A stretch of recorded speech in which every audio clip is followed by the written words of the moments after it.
yang menyebabkan masyarakat Indonesia itu mulai memandang bahwa pentingnya untuk memiliki harta yang banyak atau pentingnya memiliki kekayaan. Nah, itu membuat distraksi atau pemahaman yang mulai bergeser. Nah, yang dulunya hanya sebatas untuk hidup diri sendiri saja bertaninya, kumpul biji-bijian, kemudian berburu, kemudian beternak kecil-kecilan, mulai beralih pengen punya penghasilan dari bertani. Nah, makanya muncul ada perkebunan. Nah, saat itu orang-orang Belanda melihat potensi besar di Nusantara, yang mana menganggap bahwa tanah Nusantara itu tanah yang subur, gitu. Karena ditumbuhi oleh tanaman-tanaman yang luar biasa. Rempah-rempahnya ada pala, ada apa namanya merica, ada jahe, ada apalagi kunyit, temulawak. Nah, itu bagian dari kekayaan kekayaan Nusantara saat itu. Karena nilainya sangat tinggi sekali. Di Eropa, harga sekilo harga pala itu bisa eh, apa namanya 1 kilonya itu bisa kalau di masa masa itu, seingat saya itu kalau dikonversikan ke dalam golden itu bisa membeli sebuah kapal sekilonya pala masa itu. Karena di Eropa tuh nggak ada tanaman se eksotisnya pala itu waktu itu. Nah, ditambah lagi ada muncul tanaman-tanaman yang bisa digunakan untuk bertahan di masa-masa dingin, musim dingin, winter gitu kan. Nah, itu juga bagi orang-orang Eropa ini peluang besar gitu. Nah, makanya mereka ekspansi, mengirim pertama kali Belanda itu ngirim 4 kapal perusahaan POC itu untuk berangkat pertama ke India dulu mereka. Makanya nyebutnya adalah eh, apa namanya Hindia Belanda kan, gitu. Hindia Belanda itu melewati India. India itu sebenarnya adalah awalnya Belanda yang punya kuasa, cuman karena Inggris ini punya kekuatan yang lebih, maka menggeser Belanda. Belanda akhirnya lanjut ke bagian Asia Tenggara sampai ke Indonesia. Nah, Indonesia lah menjadi tempat eh, berkembangnya perusahaan-perusahaan Belanda. Nah, dia emang motifnya adalah bisnis. Motifnya Belanda itu datang ke Indonesia adalah motifnya kan 3 dia. Kalau kita lihat dari sisi sejarah itu ada 3 3G itu kan. Golden, Gospel, kemudian Government gitu. Dapatkan kekayaan emasnya itu dulu dinilai ada ya, jika emas itu sebenarnya adalah eh, rempah-rempahnya bisa dijual ke Eropa. Kemudian gospelnya penyebaran agama Kristen, kemudian gospel, kemudian government menguasai pemerintahan. Jadi pemerintahan Indonesia di raja-raja kecil ketika itu memang yang memimpin adalah orang Indonesia, cuman dikendalikan oleh orang-orang Belanda. Nah, makanya ada terkenal dengan sebutan centeng gitu kan, sebutan menir. Nah, itu tuan-tuan eh, Belanda atau orang-orang Belanda yang punya derajat lebih tinggi ketimbang raja-raja kecil di Nusantara ketika itu. Nah, motifnya adalah perkebunan besar. Ini apa? Nah, bisnisnya adalah perkebunan besar dengan nilai bisnis yang besar dan dikomersialkan untuk dijual kembali dan punya efisiensi yang tinggi. Mereka bisa buat pabrik waktu itu. Gitu. Skala ekonominya besar. Nah, sampai merdeka Indonesia pun masih menganut sistem perkebunan besar ini. Makanya di Bogor peninggalannya Belanda itu ada kebun teh, kemudian di daerah Sulawesi ada kebun kopi, kemudian di daerah Sumatera itu ada perkebunan kelapa sawit, serta ada di Kalimantan ada tambang batu bara dan juga kilang minyak atau pengeboran minyak. Nah, sementara masyarakat Nusantara di Indonesia itu hanya hidupnya untuk kebutuhan diri sendiri saja. Makanya sebutnya subsisten dan tidak efisien. Maksudnya apa? Maksudnya gini, mengerjakan lahan 1 hektar dengan mengerjakan lahan 10 hektar sama capeknya. Jadi mending mana? Andainya besar sekalian kan. Nah, karena kebutuhannya memang masyarakat kita, masyarakat di Indonesia saat yang terjadi saat itu adalah komoditinya hanya untuk makan saja. Sementara komoditinya waktu waktu Belanda itu, gajah itu adalah komoditi untuk ekspor, dikirim keluar. Nah, sampai saat ini kita pakai pakai teori ini. Tuh, teorinya menghasilkan yang besar untuk diekspor. Nah, lanjut kita ini dia. Nah, ini oh, apa namanya? Ini saya akan jelaskan sedikit ya. Oke.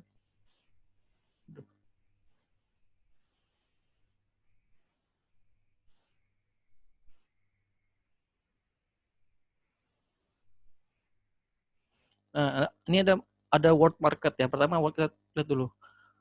World market artinya pasar pasar yang besar, pasar dunia. Nah, kita di sini nih. Sini nih bawah nih. Ada mayoritas masyarakat pedesaan yang miskin itu mulai atau wilayah rural. Rural ini artinya wilayah yang kita bilang itu dalam pertanian itu disebutnya daerah kritis lah, critical point. Nah, yang mana ini masyarakatnya sangat menderita gitu, menderita dan penuh penuh dengan kehidupan yang sulit di sini.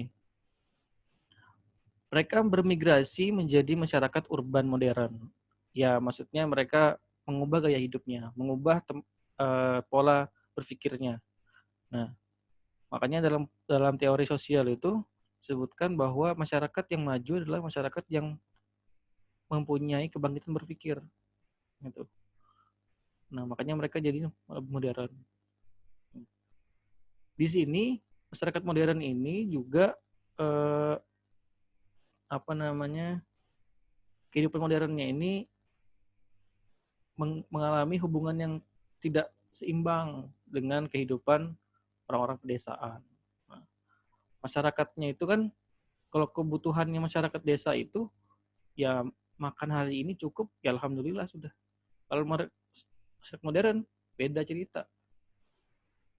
Mereka cari duit, cari bekerja itu bukan cuma untuk makan saja, tapi juga untuk beli, misalkan kalau kita kan beli paket data gitu, kemudian beli handphone, kemudian bisa beli make up, macam-macam gitu.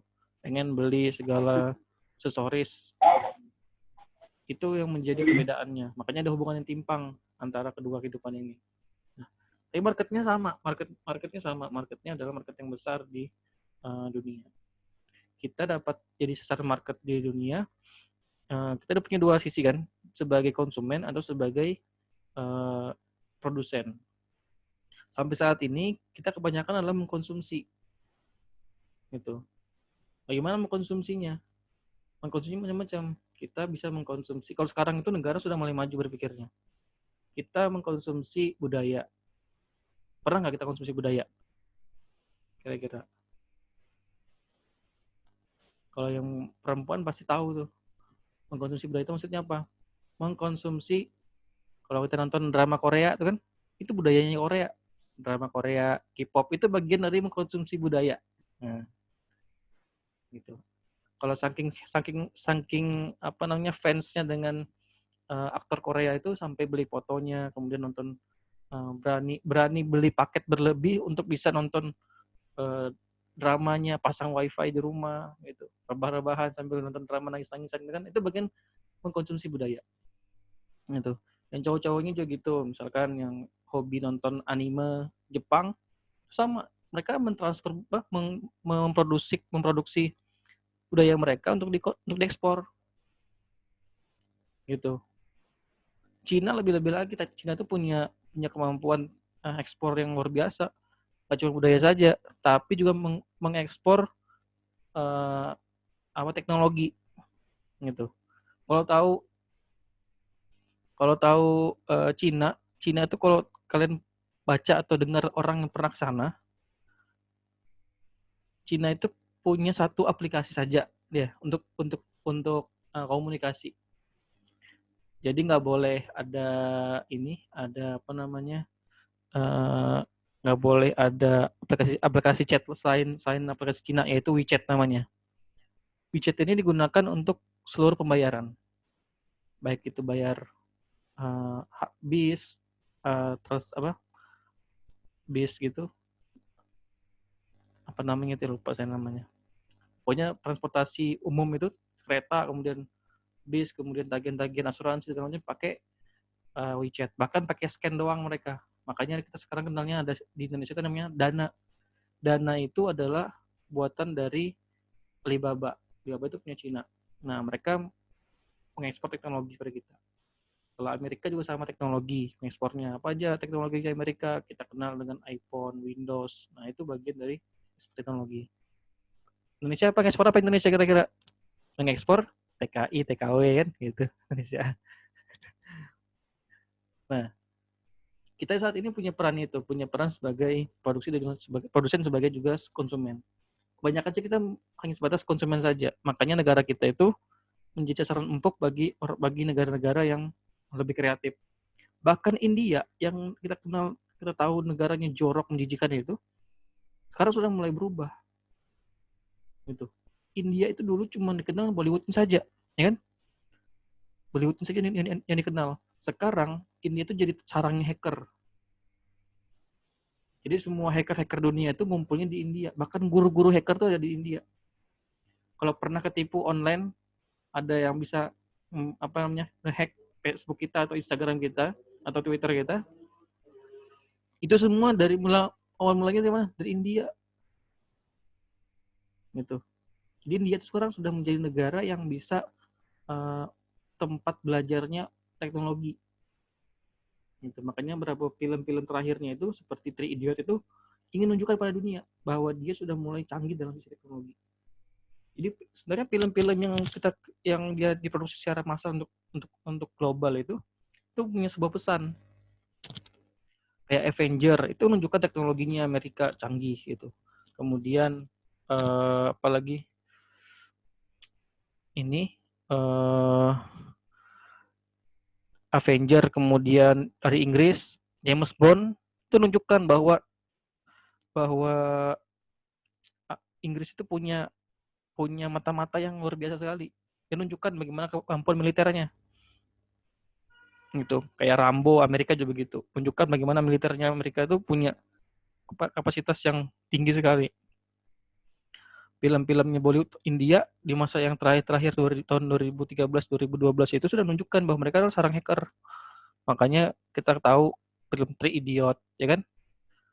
Ada lagi filmnya itu menunjukkan ada pesannya situ, ada pesannya bahwa negaranya sudah dalam posisi lebih maju pada sebelum-sebelumnya. Nah, Indonesia kan paling filmnya 5 cm ya kan, tentang persahabatan gitu ya. Yang pada prinsipnya ya itu nggak menggetarkan dunia sama sekali gitu. Gitu. Harusnya negara itu sudah mulai punya grand plan untuk bisa menunjukkan pada negara lain. Gitu. Malaysia sendiri pun begitu. Malaysia sendiri sudah mulai menunjukkan pada negara lain kemampuannya. Sekarang Malaysia itu punya kemampuan dari sisi pendidikan. Kampus-kampusnya sudah mulai standarisasi internasional. Ada kampus namanya kampus Kerajaan Malaysia itu atau Kuala Lumpur University itu juga sebagai kampus yang diperhitungkan di skala Asia. Nah, gitu. Yang jadi tempatnya para pebisnis sekarang kalau di Malaysia itu. Makanya banyak pengusaha-pengusaha Malaysia mulai berangkat ke Indonesia. Bahkan di berapa pun juga ada pengusaha-pengusaha Malaysia seperti di perusahaan KLK itu kan, Kuala Lumpur Keling itu perusahaan Malaysia, orang India Keling itu yang bos besarnya.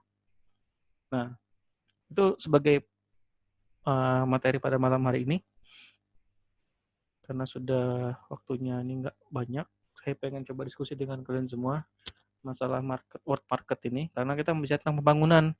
Pembangunan itu kan yang menjadi PR besarnya adalah kemampuan SDM-nya. Nah, hari ini kemampuan SDM Indonesia itu masih dibilang minim knowledge-nya, minim skill-nya, minim attitude-nya. Itu kalau semua minim, negaranya jadi apa? Itu selevel berapa aja. Kira-kira kalian mau kontribusi apa? Itu dari sisi pertanian kah, dari sisi teknologi apa yang bisa kalian bisa pikirkan untuk pembangunan? Kira-kira itu. Silakan saya buka sesi diskusi dulu. Masih ada sekitar 5 menit nih. Monggo. Ada yang tanyakan atau ingin diskusikan silakan. Kalau nggak ada saya kasih tugas aja langsung.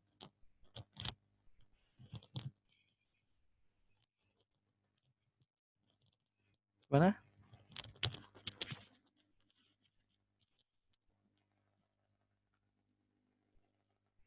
Silakan.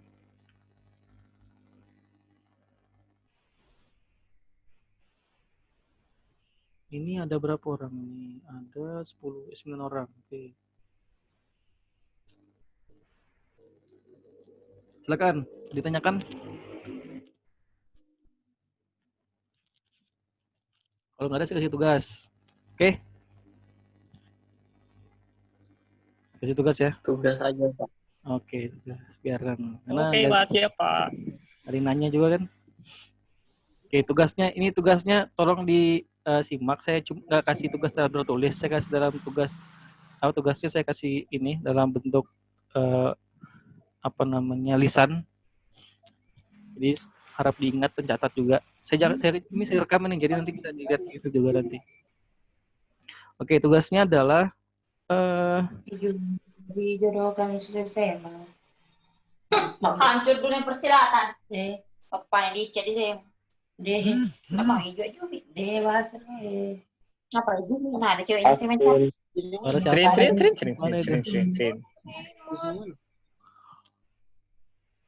Oke, tugasnya adalah silahkan cari potensi pertanian yang bisa menguntungkan di masa yang akan datang.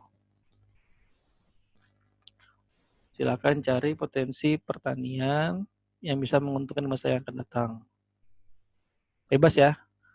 Kalau bilang pertanian itu artinya kalau pertanian itu bicaranya skala umum ya, bukan skala kecil, tapi skala umum, besar, nasional maupun global. Itu silakan pikirkan kira-kira potensi apa dari sisi pertanian yang bisa menguntungkan di masa yang akan datang. Ini saya rekam, nanti bisa juga kalau pengen lihat rekamannya nanti saya share linknya. Oke, jelas di sini tugasnya? Tugasnya itu Pak bentuk wood